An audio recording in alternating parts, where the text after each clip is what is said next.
Gaur egun, kolpea eman eta 50 urtera ikur frankista askok zutik jarraitzen dute, biktimak birbiktimizatzen eta borreroak eta traidoreak goratzen.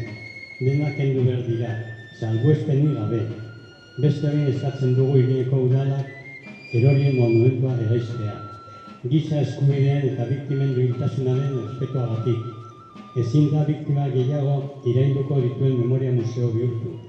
Oroimen lekuak errepresio frankistako lekuak dira. Ordez, simbolo frankistak ez dira errepresio lekuak. Borroeren goratzarreak dira. Ezin dira memorialak izan.